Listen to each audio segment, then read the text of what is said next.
You want the essential information fast. So let's get straight to it.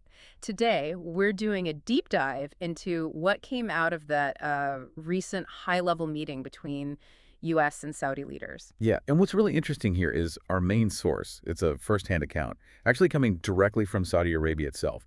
We're looking at the transcript of Sean Hannity reporting from Riyadh, which gives us, a pretty unique angle on these talks. Exactly. So our mission here isn't just to report the news, it's to really pull out the core discussions, the underlying understandings that emerged.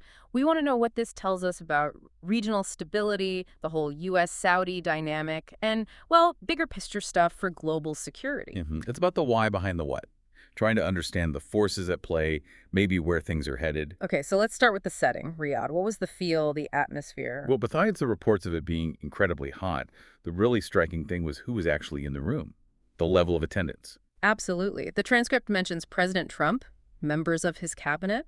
They were meeting with Crown Prince Mohammed bin Salman, naturally, but also top Saudi officials.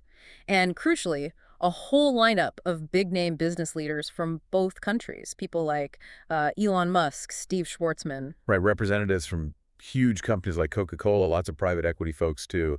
It wasn't just government to government. And there seemed to be a reason for that mix. Yeah, the account specifically mentions this idea of a perfect mix at each table. It really suggests they were deliberately trying to connect different sectors, not just diplomatic talk, but fostering actual business links, maybe thinking longer term. That definitely signals how important both sides saw this meeting. And the Saudis, according to this account, they were pretty clear about their goals. Seems so. The reporting suggests a strong desire for the, quote, best possible relationship with the U.S. And interestingly, a feeling that President Trump specifically represents a key opportunity for them to achieve that. Okay, let's shift to what was actually discussed. The source mentions the broader Trump interview covered a ton of topics. Yeah, prescription drugs, Pakistan, India, China tariffs, even upcoming talks with Putin and Zelensky. A real sweep. But focusing on the interactions within this specific meeting in Riyadh, there was some revealing moments described. Like that anecdote the president apparently shared about the crown prince. Right. The lighthearted comment about their relative wealth, delivered in Trump's typical style, it seems. And the key thing, according to the report, is that the Saudi delegation actually received it well. They laughed. Which might tell us something, maybe, about the personal dynamics. Could be. Maybe it suggests a certain level of comfort or perhaps, an understanding of how to engage with Trump's communication style. They might see that as important for the relationship. And then there was that slightly surprising bit about the Saudis knowing the reporter, Hannity, and watching his show. A little cultural insight there, the global reach of media. Okay, let's move to a really critical topic. Peace in the Middle East. Was there talk about the Crown Prince's role, maybe with Israel or dealing with Hamas?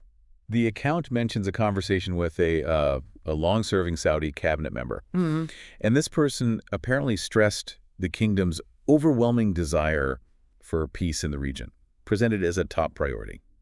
But more than just a desire, there was a belief attached to it. Yes, according to the report, an overwhelming belief among those Saudi leaders that President Trump is the person best positioned to actually make that peace happen. Interesting. And when you put that alongside the huge investment commitments, what was it, over $1 trillion each from Saudi Arabia and the UAE and the U.S.? Exactly. It adds another layer. You could see those investments not just as economic moves, but also as, strategic relationship building, investing in a strong working partnership that benefits both sides and maybe helps stabilize things. Okay, now, Iran, always a major factor. What did the discussions reveal there? Radicalism, extremism? The account suggests a pretty clear consensus that Iran has been actively fermenting terror and that it's seen, point blank, as the #1 state sponsor of terror. That's a very direct shared assessment. And Saudi Arabia's position is, it's delicate, isn't it, being right next door? Very delicate.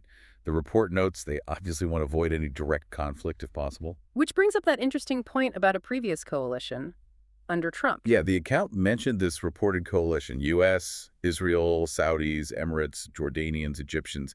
The idea was they were working together, sharing intelligence, building business ties, all aimed at preventing Iranian dominance, essentially, countering their influence. And central to that Iranian threat is, of course, the nuclear program. The details mentioned are quite concerning. Extremely concerning. The IAEA projections mentioned.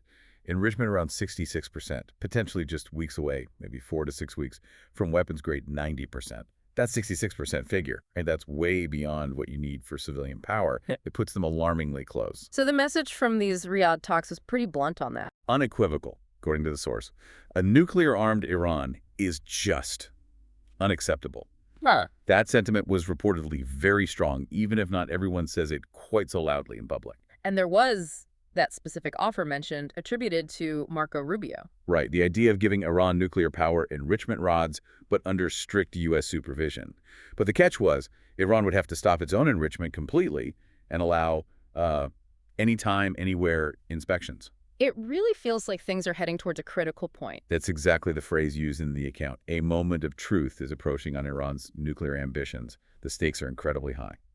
And one huge risk is potential domino effect, right, if Iran gets the bomb. Then the fear is Saudi Arabia might feel it has to get one too, leading to that dangerous Pakistan-India situation. Two nuclear neighbors with a history of tension. Not a good scenario. The timing mentioned was also interesting. Iran's foreign minister showing up in Saudi Arabia just before Trump. Yeah, that adds a layer of intrigue, doesn't it? Makes you wonder about potential messages being passed, or maybe just highlighting the existing tensions. Okay, switching gears slightly to U.S.-Saudi cooperation itself. What are the Saudis looking for from the U.S., according to this account? Well, defense assurances seem key.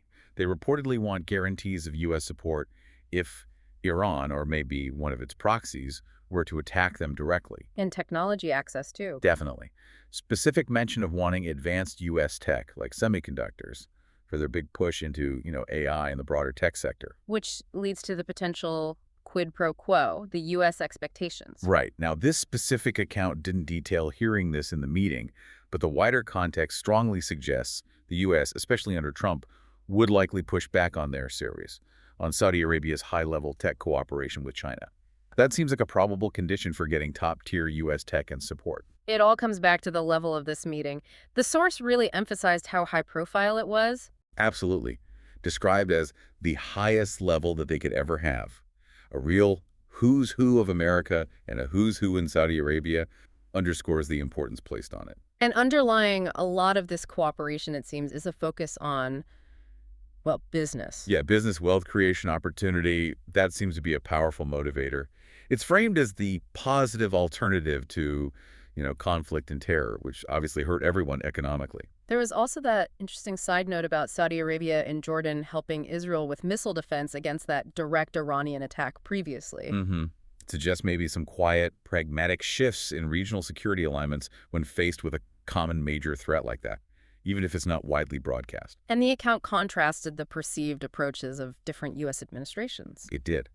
The view reported was that the Trump administration's sanctions on Iran were seen as very effective, really squeezing them. Whereas the perception, at least among those cited, was that the current approach has allowed Iran to get wealthier, which they believe funds destabilizing actions. But regardless of U.S. policy nuances, the core tension remains. Oh, absolutely. The deep, deep animosity and mistrust between Saudi Arabia and Iran. That's just a fundamental reality shaping everything in the region. Okay, so let's try to wrap this up. Key takeaways from this deep dive into the first-hand account. Well, first, a very clear Saudi desire for peace and stability. That came across strongly. And alongside that, a strong belief that U.S. leadership, specifically President Trump's leadership, is crucial to achieving it. And second, the massive, pressing concern about Iran, both its nuclear program and its broader regional influence, seen as the major obstacle. Definitely. And third, the potential for deeper U.S.-Saudi cooperation is there, across defense, tech, business, but likely with conditions attached, especially regarding China. And that phrase, the moment of truth regarding Iran's nuclear program, really sticks out. It suggests a critical point is near. It does feel like a pivotal time for the region and maybe the world. Which brings us to our final thought. For you listening, considering all these factors, the deep tensions, the nuclear stakes, the economic pressures, the diplomatic maneuvering, what single factor do you think will be most critical in shaping the Middle East's future in the next few years? Is it diplomacy, economic interests, military power, something else entirely? It's complex, no easy answers. But hopefully this deep dive gave you a clearer picture of some key dynamics at play based on that unique perspective from Riyadh.